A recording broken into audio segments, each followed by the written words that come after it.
shake, dance, slurp, burp, break, dance, slurp, burp, shake, dance, slurp, burp, break, dance, burp. I try something new today, everybody. Doing live taping of a show. I think I figured out how to even get the Fantasy NBA Today music rolling there at the beginning. So, hello. This is not going to be an interactive show. I'm going to try to pivot this because you guys are getting a sneak peek into the whole setup process here. So that way you can see the stuff going on behind the big board behind me here. This is not going to be an interactive show. So I'm just going to say hello.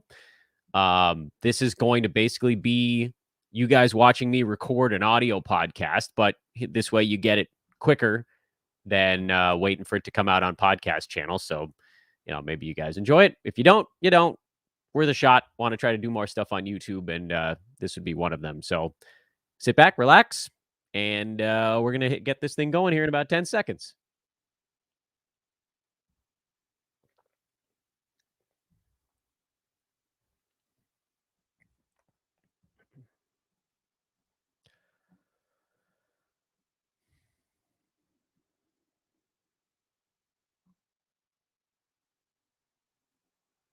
And what's going on, everybody? Welcome to Fantasy NBA Today. It's the Friday edition, which means we've got ads, drops, and holds, and watch list players, and buy list guys, and sell list guys, and the streaming board we're going to deal with on social media. We're not going to take care of that. We're also going to look at every single, not every single game over the weekend. I guess we do kind of look at every single game over the weekend. We're going to look Friday, Saturday, and Sunday, get you set, things that we're keeping an eye on. From every team, although remember, a lot of it is streaming related, so we'll kind of speed through that stuff towards the end of the program. And yeah, that's the big thing. I want to put a few quick notes out here at the front end of the podcast. Number one, recruiting continues at Sports Ethos. We're actually looking for folks who know how to do a little bit of computer programming.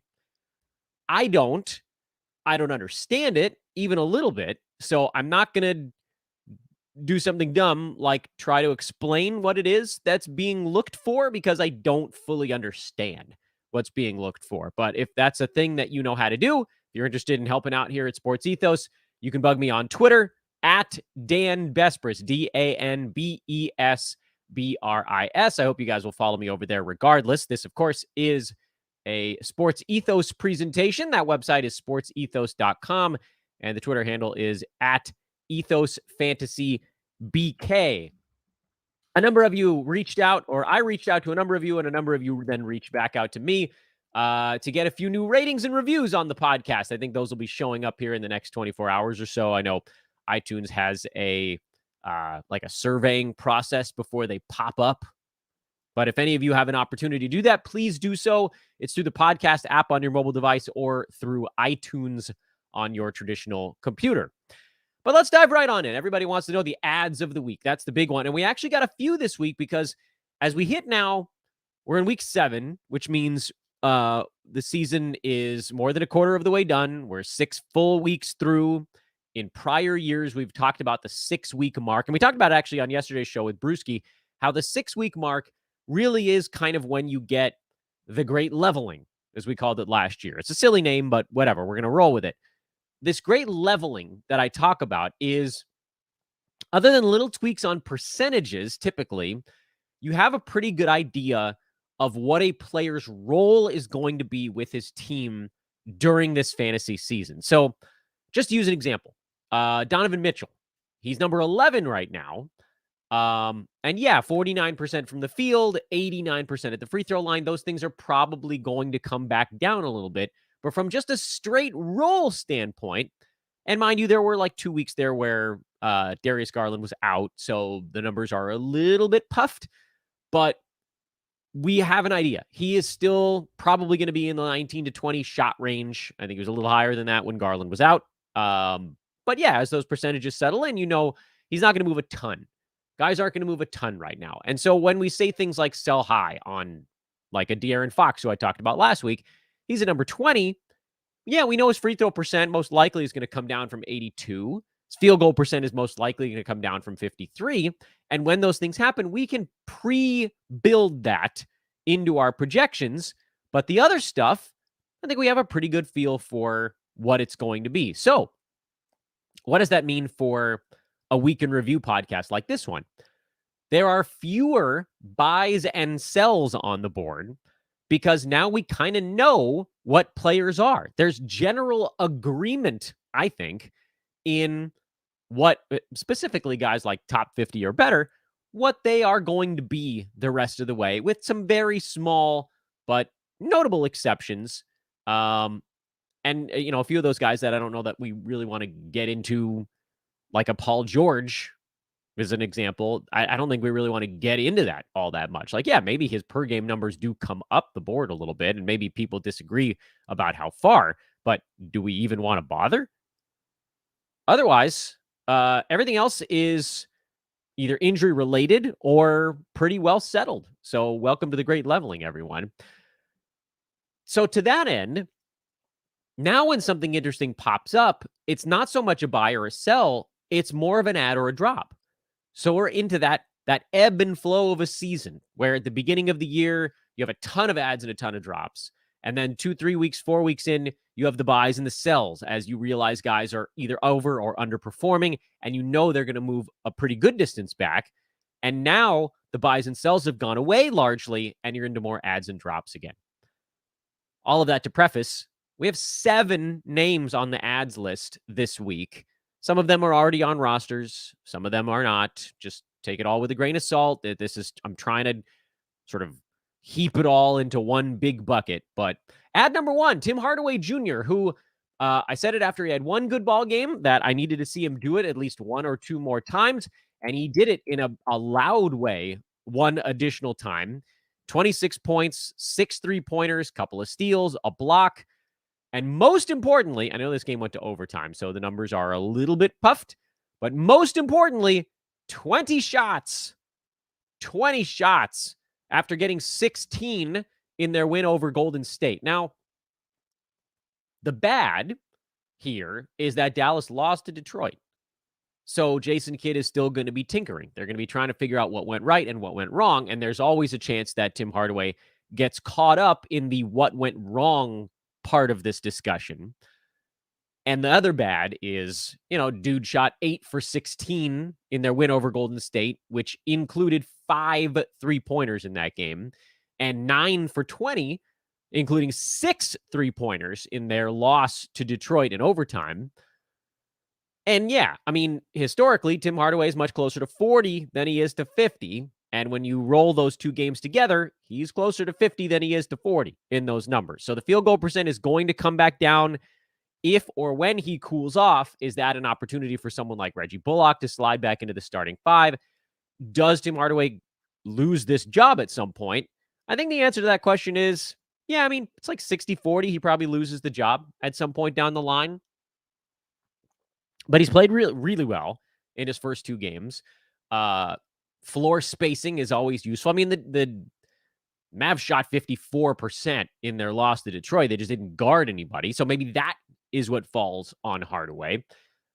Either way, he's been really good. He needs to be on rosters. I think we were all skeptical, and rightfully so, but I was able to scoop him last night as he was midway through having a really good ball game. And I got him in like 75% of the leagues I'm in for basically nothing. It cost me almost nothing.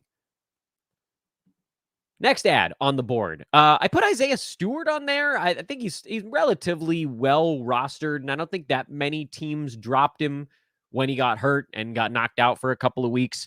But I know at least a few did. And so if there is at least a few, then we're going to throw it out there. I think before he came back from injury, 2 games back, he was like in a 65% rostership number on Yahoo, which, like, yeah, he's not available in any of my leagues. I play in pretty competitive ones. I'm guessing many of you guys do as well. But if he's floating around out there, the difference between Isaiah Stewart this year and last year is largely the fact that Cade isn't in there. He's still only averaging 8.5 shots a game this season, but a chunk of those games came to the beginning of the year. And since he came back from injury, when there's all this bonus usage floating around and Sadiq Bey is not in the starting lineup taking chucking shots, he's taken 25 shots in his 2 games. And that's a big, big deal because you got to get a little bit of usage in the mix if you want to have fantasy value. We've talked about that 1,000 times. Usage is value. Make sure he's not floating around on your waiver wire. Markelle Fultz is, I think, a name that you guys all knew was going to pop up in the ads list for this week. I had actually stashed him in a handful of Yahoo. They don't call them pro leagues anymore. They call them Yahoo public prize leagues, which rolls right off the tongue. It's a more accurate name for them, to be sure. But he looked great. Fultz played 15, 16 minutes in that first ball game. What was the final number? Did they actually get him 16 and change? Yeah, it was like 16 and change. 3 of 8 from the field, made his 2 free throws, had a steal, had 4 assists. They're going to go easy on him. So, again, the preface on the Markelle Fultz thing is they're going to go easy on him. It's going to probably be a 16-minute limit, I would assume, for another game or two. And then they'll push him to 18 or 20 for a week, probably. And then maybe up to 22 or 24 for a week. So we're talking about probably a 3-week ramp up before you're even like nuzzling up against starter range minutes for Fultz. But we saw it at the end of last year. And that to me was the best indicator of why he needed to be rostered this year. He really didn't get to play many minutes last season, mind you. I think his last 3 games, his minutes cap got raised to 24 minutes. Actually, the last one, it got raised up to 28 or 29. In those 3 games at the end of last year, now I understand that Orlando, like, guys were sitting, everybody wasn't there. Markelle, 16.6 assists, 2 steals in a 23-minute and 52-second performance. 12 points, 5 boards, 6 assists. That one wasn't great. He had 4 turnovers, no steals, but 6 of 11 from the field. And in the final game of the regular season last year against the Heat, 10 points, 15 assists, a steal, and no 3-pointers. That's another key for Fultz. He's the point guard that doesn't get you 3s. So the steals have to be there, which they typically are. And we saw it. He's kind of turned this corner where he now can make stuff happen in his 20-some-odd minutes per ball game. It doesn't need to be 30. 24, 25, 26, that's more than enough because of the assists, because of the steals, because he can actually potentially be a decent field goal percent guy. He was at 47% last year. While, again, like, kind of finding his legs. Not a dude who's played that many basketball games in his pro career. I would look back at his first trip with Orlando. That was 2019, 2020, the bubble year. 12 points, 5 assists, 1.3 steals. But the free throws were at 73. And that was the big jump because the following year, he was at 90% from the line. Last year, he was at 81% of the line. Now, again, those 2 years, 8 and 18 games, respectively. So it wasn't like it was a big sample size. But this is a guy that could not, to save his life, make a free throw. And if he's really in the 80s at the foul line and a non-negative field goal percent guy, the only hole then is really 3-pointers. And I'll be honest with you guys, I don't really care about that being a hole. I'm kind of okay with it. Let's keep chugging along. Derek White is on the ads board. I think he's moved. I put him on the ads board because I think he's actually moved up from streamer. It seems like he's solidified a role, and he's long had a really good fantasy stat set, dating back to his San Antonio days. Yeah, I mean, I don't have a whole lot to add on that one. He's just been good. And then every time someone misses a game, he gets another, like I call it an artificial bump, but guys are missing games for that team and they're winning a ton. So they don't need to push dudes too hard. So, Derek White, add rest of season. Mitchell Robinson, add, is another guy kind of like Stewart that might have gotten dropped in a few spots when he was banged up for a couple of weeks. So again, I think he's probably rostered in your league, but he fell into the low 60s in his rostership during his injury. So it's not a guarantee that he's on a team. So again, like with Isaiah Stewart, just check around, see if he's floating around on your wire, make something happen there. Austin Reeves. That's a fun one. Austin Reeves. Yeah, he's not going to shoot 60% or whatever it is for this little haul he's on. He's just been lava hot lately, and he doesn't get that many assists with LeBron back around. But he's one of the best free throw shooters in the NBA, which is rad. He's hitting 3 balls now at a really good clip too. Not so much that he's like knocking down a ton of them, but 1 to 2 per ball game on a high field goal percent is useful. The problem, of course, is that a game could and probably will come along, much like their one of their wins over San Antonio, where he only gets like 6 or 7 shots. So if he doesn't make them, if he doesn't have his 60% shooting clip on that particular night, you're looking at a game where he might have 4 points, 3 rebounds, 2 assists, and a steal. And the good percentages don't help you very much if he isn't taking many shots. But this dude, and I know a lot of it had to do with LeBron being out when he was able to step up how much he was kind of allowed to do. His confidence is exploding right now. He is like one of the most fun players to watch lately because he's got this really weird bag of tricks he's using. Stop on a dime moves, fake one way, back the other near the rim, and he's getting fouled a lot because of it. And that's good when you're a great foul shooter. He didn't miss a free throw between November 13th and November 30th. While taking like almost 5 a game over that stretch. He might not last on the ads board. I'm fully aware of that. This is probably not someone who just locks in rest of season, especially if the Lakers make a move. But right now, I said this before, he might be the 3rd best player on that team. Which, yikes, but. And then I wanted to bump Kyle Anderson. I wanted to bump Slow-Mo out of the streamers and into the ads department. Really only because it's such a long stream that it almost doesn't seem fair to call him a streamer for 6 weeks. If you're getting a month and a half out of somebody, they're just an ad at that point. And then you drop them when they're not anymore. I actually kind of disagreed with Brewski on yesterday's show. He said that Slow-Mo was like maybe a 150 range dude. He's 150 in 22 minutes, like playing off the bench behind a bunch of dudes. I think he can go higher than that in starters minutes. And Slow-Mo played 39 minutes in their win over Memphis. That's probably not going to happen every ball game. But if you get him out there for mid 30s in minutes, which actually is conceivable now, and he's a guy that's going to get you 10 points and 5 to 7 rebounds and 3 to 6 assists and almost definitely over a steal and close to a block. I don't know about the 3-pointer. I wouldn't put too much on that, but he's not a terrible foul shooter. He's a good field goal percent guy. Now you're looking at someone who's missing maybe points and threes. Everything else, he could be a positive. Field goal, free throw, rebounds, assists, steals, blocks. You could get a positive, and turnovers. You could get a positive guy in everything except for 2 categories.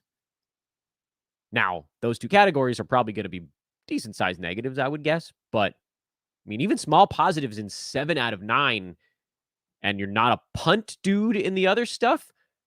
To me, that's a guy that could be like 75. We've talked about before, like someone who's flat average in almost every category is like a 60 range fantasy player. You know who's not that far off from this fantasy profile is Kelly Olynyk, who's at 13, 5, and 3 with 2.1 defensive stats, good field goal percent, decent free throw. Turnovers would be a little bit higher there. So, like, take that, ratchet the 3-pointers and points down, bring the rebounds, the assists, and the turnovers better, and the field goal percent probably a little worse. And there you go. And Kelly Olynyk is number 60 right now. That's not to say that Slow-Mo is going to be number 60, but there really isn't. I don't know if there's anybody else out there who is built that same way. Draymond Green would be another one who sort of lands in that kind of department. Draymond's at 9, 6, and 7. I think Slow-Mo would score more, pass less, hit more free throws, turnovers lower. I don't know. To me, Kyle Anderson has a path to like 80 range for 6 weeks.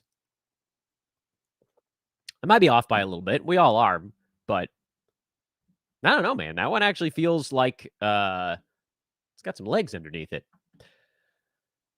I want to remind you guys, by the way, that our buddies, and I did this on yesterday's show also, but I did it on the video cast. This one is, again, there are actually folks watching this one. To those of you listening to the live one, I just thought I would do like a live taping of the pod. I don't know if anybody enjoys it.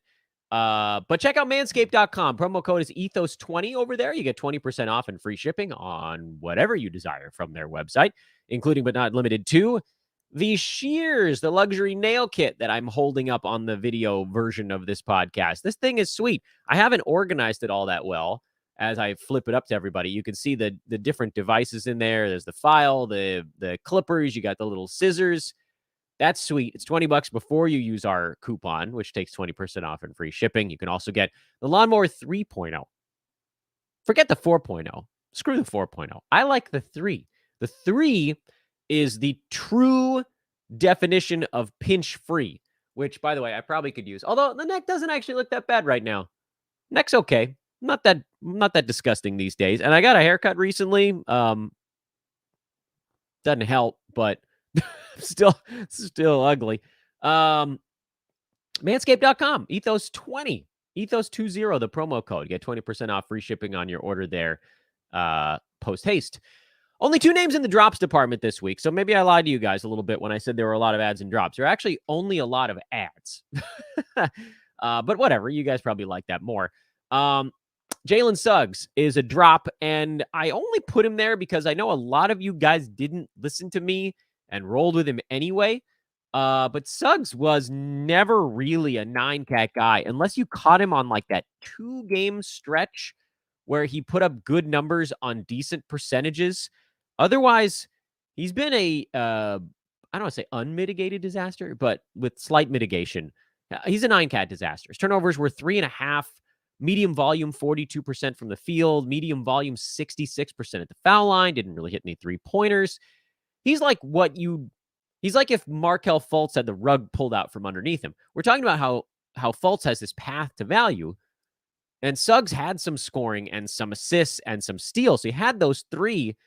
But where we expect Fultz to also be good, field goal percent and hopefully free throw percent, is where Suggs was just yanking the bottom out from the bucket. So he was never really an ad, but he's definitely a drop now. And Chris Boucher, because I got to put a name on there of someone that I have touted. Boucher is hurt. He's questionable. And he really hasn't been engaged in his last 2 games. And his minutes are lower, but typically 22, 26 minutes for him is enough to be like kind of okay. But he just isn't doing anything. I can't fully explain it. It's like that weird disengaged Boucher. If they don't let him take a shot or let him go do a thing quickly, then he just, like, the switch flips off and then he's just sort of done. So I'm a little worried that sticks around. You could, if you wanted to, throw him in the tough holds category, which is the next one we're going to talk about here in about 20 seconds. So fine, move him into tough holds if you want. If you can stash him, especially but with like injury stuff floating in and out, I don't know that it's a must hold scenario in the way that, to me, some of these other guys on the holds board are must hold. Number one, and I don't know that many people that are dropping him, but Gary Trent, I know he had a real rough shooting start to the year. His free throw number is still super weird and low. The other stuff is actually not that far off from where we'd want it. 3-pointers are down season over season because just shot attempts are down right now, and minutes are a little bit lower for him. But this is a mid-80s last year, mid-80s, previous year, low 80s free throw percent guy who's like doing damage to your free throws right now. He's 3 for 4 basically from the field or from the line every game. And if that becomes 3.5 out of 4, then he takes a flying leap forward. And we saw him look really good as the bench gunner on that team. I don't know why I'm convincing you guys. You guys don't need convincing. Just hold on to Gary Trent. It's a pretty easy call. Harrison Barnes, to me, is a slightly tougher call, but I am going to throw him in the tough holds department. My continued issue with Barnes, who's, I think, sitting just outside the top 100. Yeah, he's like around 115 on both Yahoo and Basketball Monster. My issue with Barnes is that he's only taking 8.5 shots per game. He's never been able to sustain fantasy value with a usage rate that low. His free throw percent is a career high right now. His field goal percent is the third best in his career, but that comes with a toll. And some of that toll is that he is both not taking as many 3-pointers and he's hitting them at an even lower clip. So that number really went down. Right now, Barnes is floating his value because his steals are a little higher than his career mark. He's at about 1 per game, and he's a guy that's typically been more like 0.7, 0.8.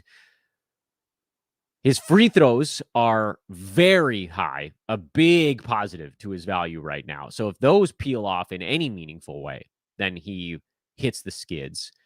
But I'm calling him a hold because I've seen an efficiency thing from him that I like on a team that plays at such a breakneck speed that it feels like even if he's not out there getting as many shots as before, you might be able to just squeeze enough out of that citrus to make it work. And the last game was actually a prime example of that. He only played 26 minutes because it was a blowout, and he only got 9 shots, but he went 9 for 10 at the free throw line. And he made 6 of his 9 shots because a lot of them were coming closer to the rim. So maybe you take a little field goal percent bump. I don't know if he ever gets inside the top 90.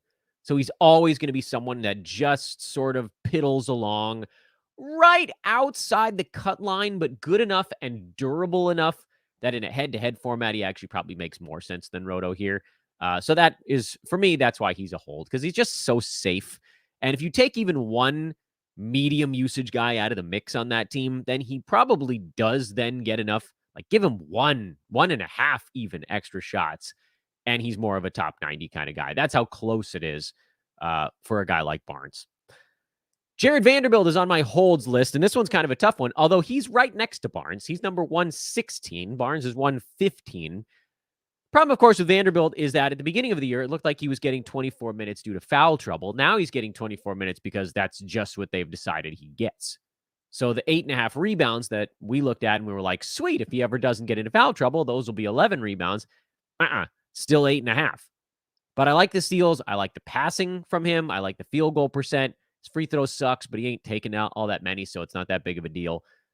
He's really more of a specialist appeal kind of guy. If someone like Lauri Markkanen ever has to miss a little bit of time, it probably helps him. So far, Utah, outside of Conley, has been pretty damn healthy. And so that actually is kind of, again, I don't want to use the word artificially the wrong way, but it is kind of depressing Vanderbilt's value because teams tend to have guys that miss games in the modern NBA. And for Utah, the only player missing games is their point guard. The one where if you take him out of the equation, it has almost no bearing on Vanderbilt whatsoever. So I got to hold on to Vandy, mostly because rebounds and steals and field goal percent, that combo was pretty hard to come across this season. But I think you can hang on there. I think there's enough to make that thing work.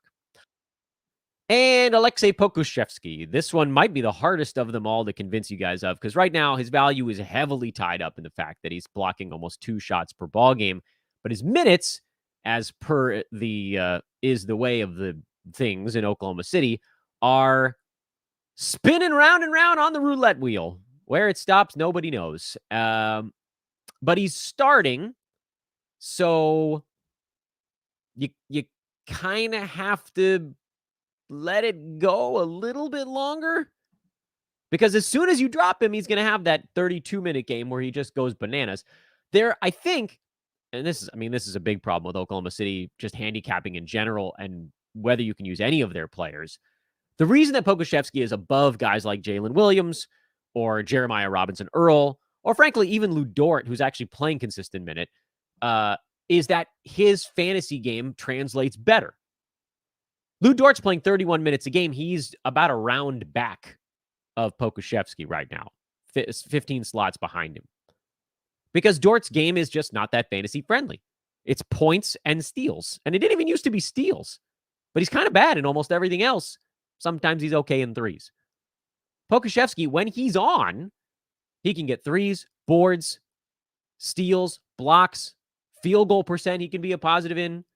There's just a lot there. And blocks in particular are so hard to find that's why we give that little extra wiggle room, a little extra leash for a guy like Poku, because when he has that big game, and maybe you treat it like a Danny Green type of deal. Now with Green, he was going to play 28 minutes every night. You just knew that some nights he was going to hit 7 3-pointers and some nights he was going to go 0 for 7. With Pokusevski, it's not so much that his shooting fluctuates so wildly, it's that his playing time does. But you can kind of, in your mind, mentally treat it the same way, maybe. It's not an easy hurdle to get over, I know, but that's why he's on the holds list. Moving along to the watch list right now. This one's Check's watch going a little bit longer than I expected, but whatever. It's a Friday show. We got a lot to go over here. We'll try to move a little quicker through the watch list, the buys, the sells, and the weekend preview. I think those first 3 categories probably deserve the most attention. Watch list. Cole Anthony's on your watch list. I think that one is fairly self-evident. Isaiah Hartenstein is on your watch list because I have to try to be consistent here. I said I thought you could probably drop him last week, so now he's on the watch list. He doesn't need to be dropped a second time. You don't need to do it over and over again. But I think he's someone that, like, if you see good signs for even, like, part of a week, then you do it. I just realized that, like, one of the strings of my hoodie was all off kilter, so you guys watching the video cast, like, what's wrong with you, Dan? Quentin Grimes is also on the watch list from the Knicks. That's worth it throwing in there. He's been very inconsistent with the fantasy stuff he's been able to do in their starting lineup. Had a game where he was 10, 5, and 8, which was great with a block. Then he had 3 games in a row where he was ultra quiet. And then he went 16, 6, 2, and 2 steals with 3 3-pointers. And then he came right back with a game of 7 points and 5 rebounds. And even though the minutes are actually kind of decent for him, the production has not been super relevant. He's like bordering on the top 100, largely because he's playing 30 minutes a game right now. But like, I need to see something. I need to see consistent steals or consistent passing or anything at all. And there's just like a little bit of a few things. We talked about being average in every category. He's just slightly sub-average in almost every category, despite 30 minutes per game. I need like 0.3 more steals, or like half an assist, or 1 rebound, or, okay, he's pretty far off in points, but like half a 3-pointer. He's so close to being average in a lot of these things, but where flat average is top 60, if you're sub-average in basically every category, that drops you actually pretty far down the board, because that's a lot of categories to lose a little bit. You ratchet it down 9 clicks across the board. Anyway, you get it. Joe Harris and Seth Curry are on my watch list so far. Harris has actually been the guy who played better with Ben Simmons out. It remains to be seen if that sticks. He got 36 minutes in the win over Orlando. He got 37 in their win over Washington. 6 3-pointers. He, like Seth Curry, does it on pretty good percentages. But both of those guys need rampant usage to have value, because they don't rebound, they don't pass, they don't steal, they don't block. It's all percentages and 3-pointers. That's hard to have fantasy value if you're only taking, 6 or 7 shots a game, which Joe's at 7.5. So, maybe you get him to 8. Not enough for me to make a move on them right now. Watch list. Same story for a bunch of Oklahoma City players. We already talked about Poku as a hold, But I mentioned Jeremiah Robinson-Earl and Jalen Williams as watch list guys. And it's the same kind of thing. Robinson-Earl has actually been very, very close to fantasy value for the better part of 2 weeks, but he's just right behind it. He's just right behind it. He's just like slightly outside where you'd want to have him. Over the last 2 weeks, he's actually number 96, but like 1 3-pointer, 9 points, 6.5. Okay, the rebounds are decent. 0.9 steals, 0.9 blocks. Those are both okay. If someone would sit me down and say, Dan, I can promise you that Jeremiah Robinson-Earl will consistently get 26 minutes or more every game, I'd say pick him up and start him as the last guy in your starting 10.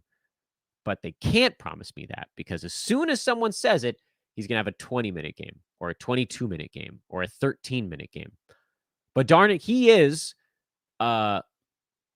frankly, even more than Pokusevski right now, the closest non-starter type guy. When I say non-starter, I don't mean a guy who's not in the starting lineup. I mean, Shea, Giddey, Dort. Those are the guys who have guaranteed minutes on that Oklahoma City team. No one else really does, but Robinson-Earl is kind of the closest.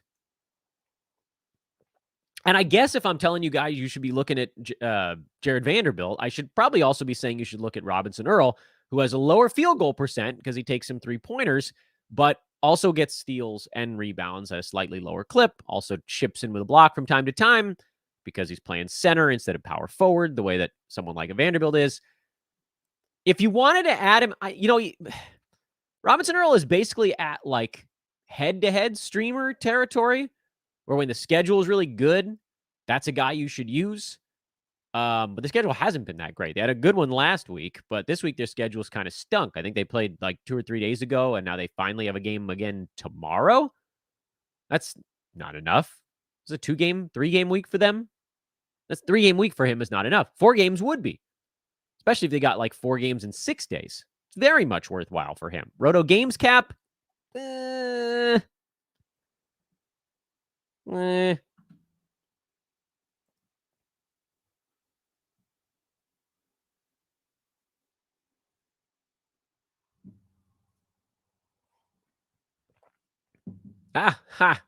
Almost forgot I was on video. Important text message came in, and that's something that I would normally stop to read during non-live taping. Oh, it's going to take some getting used to here. All right. We'll fire this thing back up. Continued watch list fun. Jalen Noel out in Minnesota. I'd like to know how many shots he's going to get, because it seemed like a lot of the cat usage actually went to Noel in that last game. But how much of that was tied up to Jaden McDaniels also being out? That's a data point we need. And Malik Monk, who's back on one of his heaters again. He has these 2 to 3 game runs where he goes completely bananas. And then as soon as you pick him up and start him, poof, Terrence Davis. So Malik Monk is a tough one. I get it. Like, Malik Monk is one of those guys where if you're looking at stats and you pull up a 7-day moving average, it goes like up, down, up, down, based on whatever that window of games is. Like if you catch a 7-day window where you got his back-to-back heaters in it, he's going to be top 60. And then if you take the 7-day window when those two heater, like in between them, then he's like 140. It's averaged out to a relatively decent mark. He had 50 points his last 2 ball games, and he had a 27-point game against Atlanta. When he's cold, he's real cold, though. I think, just like Robinson-Earl, these guys are really close to ads. Monk is super close to an ad. Robinson-Earl is super close to an ad. And Marvin Bagley is the last name on the list. For me, he's very close to an ad. I have beef with Bagley. I know he's actually been kind of decent so far this year because the field goal percent is at 58 and the free throw percent is at 82. I don't believe what the numbers are saying, right? I mean, this is a guy who's a 67% career free throw shooter. And I know last year, pre-trade in Sacramento, he was at 75%, but post-trade, he was at 59%. Is he really an 82% foul shooter now? It feels like a magic of the small sample size universe. This is also a dude, he's a 51% field goal guy. So he's 6-7% higher on one and he's 15% higher on the other. He's never been a steals guy, but he's at 1 steal per game right now. He's never been a blocks guy, and he hasn't really done that this year either. The other stuff feels sustainable. 13, 14 points, 7 rebounds, half a three-pointer, somewhere between a half and 1 three-pointer. But the steals are really high. The field goal percentage is really high. The free throws are really high. That's all coming down. I mean, what has he played? How many games has Bagley played in so far this year? I've kind of lost track because he came back recently. He's only played in 11 games. He's only like halfway to the great leveling. And so I know that he's in the 80 range right now, but there's a lot of stuff going really well for him that won't long-term at the very least. Show's running long, isn't it? Should I apologize or should I say you're welcome? 2 buys, quick ones. Keldon Johnson, Terry Rozier. These guys that have just been so awful at shooting the basketball, and it simply can't last all year. Terry Rozier is at 38%. He is the worst by volume shooter in the NBA so far this year. And I think Keldon Johnson is number 2 in that department. If I'm checking real fast, Trae Young is pretty close. Freddie VanVleet is also very close. Those guys have obviously done some other stuff at an extraordinarily high clip to get them much higher on the rank board. And VanVleet, we always knew, was kind of a punt field goal guy. And Rozier has been bordering on that for a bit, but he's so far underneath it. And when you're taking 20 shots, every 1% that moves up the board, he's going to jump like 20 slots. The sells list, 2 of these are relatively straightforward. Anthony Simons, Jeremy Grant in Portland. I'm calling that one pocket. Dame is coming back soon. We saw what those guys got when Dame was in, and it was a lot less. I mean, most of the shots that Dame is not taking right now while hurt went to Simons and to Jeremy Grant. Simons taking 19 shots a game. How many shots is Grant at right now? I guess we should probably look that up.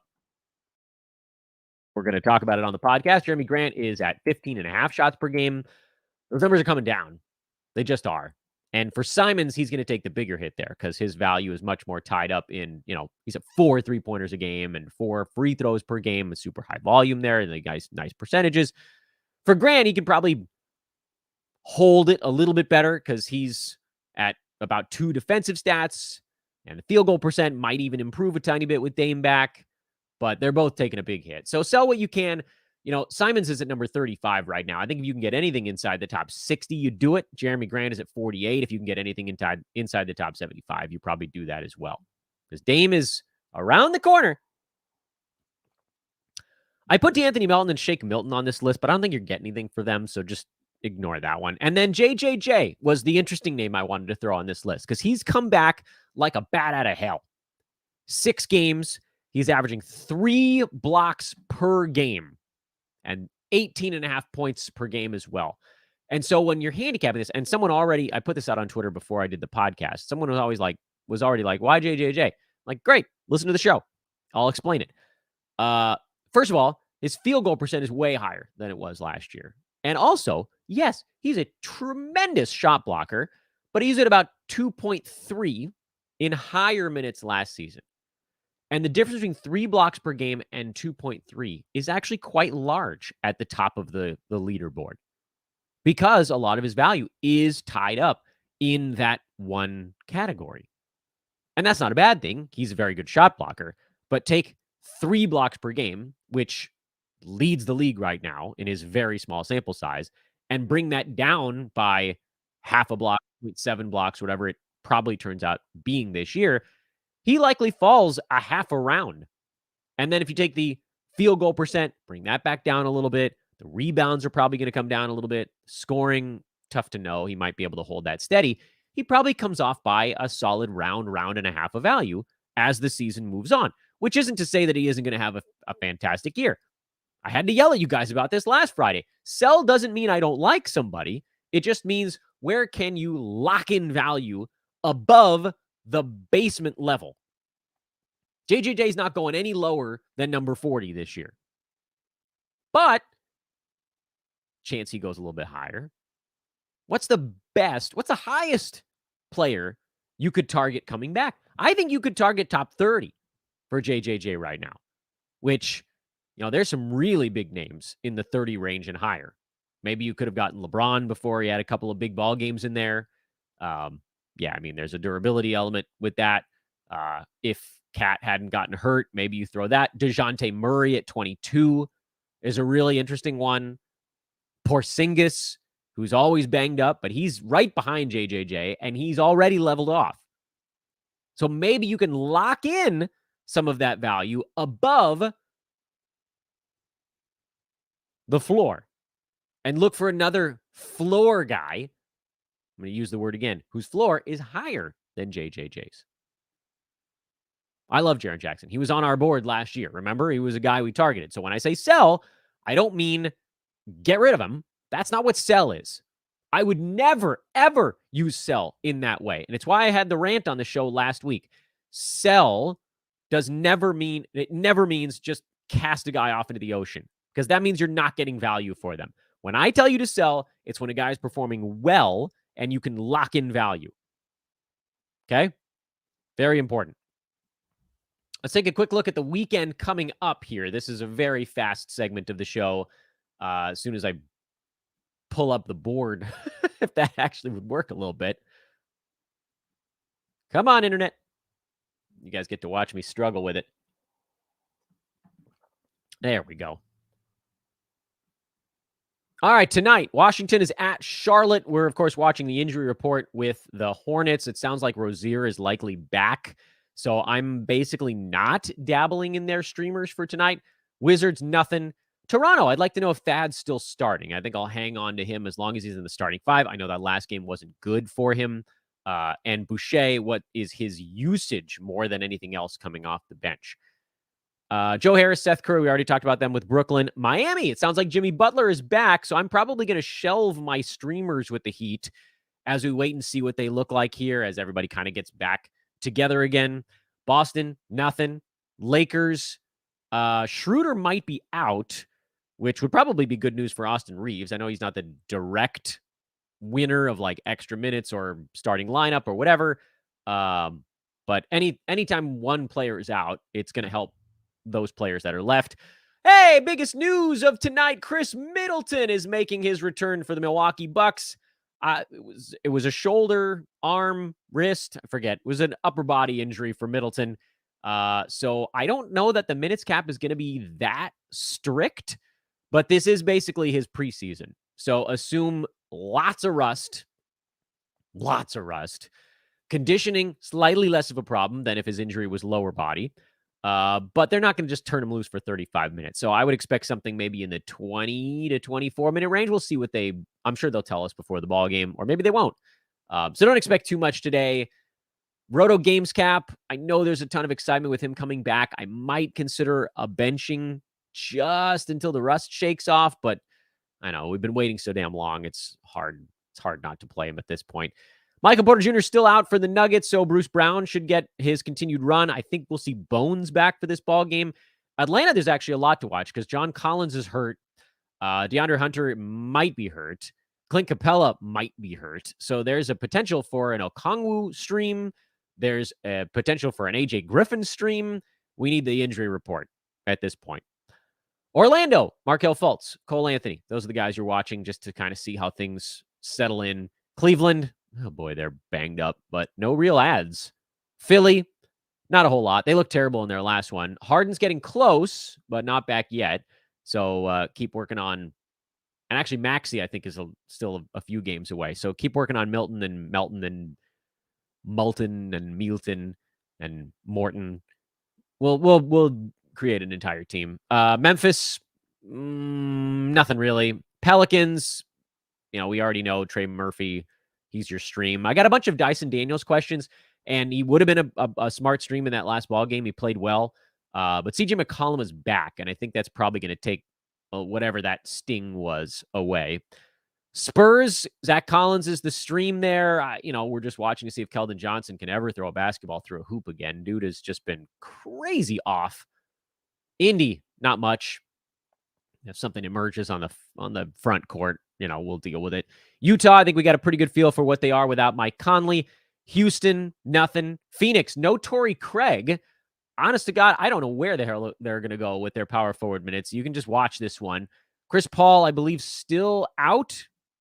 Lots of weird news about Chris Paul. Oh, boy. Campaign is kind of fallen off now. I don't think he's a must-start guy, even in this fill-in role. Chicago, nothing. Golden State, nothing. That's your Friday night card. Let's look at Saturday. Dallas, we'll keep watching Tim Hardaway Jr. Knicks, we already talked about them a bunch. Grimes watch list, Hartenstein watch list, blah, blah, blah. Sacramento, Malik Monk is in there. Clippers, interesting news there. Paul George and Kawhi Leonard upgraded to questionable for this game on Saturday. And we've already got a note that if Kawhi plays, he will continue to have a minutes restriction. It's a weird thing to put out there when it feels so damn obvious because he had a massive minutes restriction before he turned his ankle. So I don't know why that would change coming back from a different injury, but frankly, it's kind of good news from the like, oh, I guess he's close enough to play. Like, we better tell everybody what his role might be. Whatever. I mean, that's been a tough one so far. Milwaukee on the back-to-back. A lot of folks assuming Middleton sits the back-to-back. I don't know that he will. He might, just because, again, there's a conditioning element here. But as the season progresses, he's not coming off a big leg thing. So maybe he sits this one, but I don't think that's a long-term plan. Charlotte, we talked about. Orlando, we talked about. Toronto, Oklahoma City. We already mentioned the guys we're watching during the early part of this thing. Minnesota, same kind of deal. We talked about that during the watch list portion of the proceedings. Portland plays on Saturday. I think Dame was trying to get back on Sunday when they're back home against Indiana. So we'll keep track of that for the Sunday card. And I think that's everybody. Detroit, I guess there's, the Killian Hayes stream has been much better of late. I think it's the only team that we didn't really mention, but not a whole lot to roll up into the blanket on that one. And that, ladies and gentlemen, is your Friday weekend edition show. Thanks to the handful of you that came to watch the live taping. I don't know if this was any fun for you guys, but I'll try to do it more often. To everybody listening on the traditional podcast network, as I pretty much just did this show in the traditional podcast manner, thanks again for listening all week long. I am at Dan Vespers on Twitter. You must follow me because now I've got an Iron Man streak going over on social media. We've had quick hits for every single card all season long, even the one gamer yesterday. So, again, hit me up if you are into programming.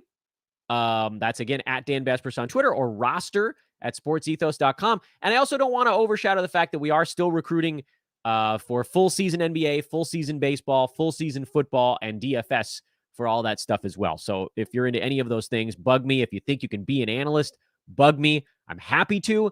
Any other questions, take them over to the forums at sportsethos.com. And I would ultimately, here at the end of the show, ask you all once again, throw a 5-star review on the pod. Means the world to me. Help us continue to grow this bad boy. And get a premium subscription, for goodness sake. Please help power the locomotive. We don't want the train stopping on the tracks. Nah. Okay, my voice is tired. We're calling it a weekend. Reverse chronological lightning round Monday coming up on the other side of the break. Whoo! Have a good one, everybody.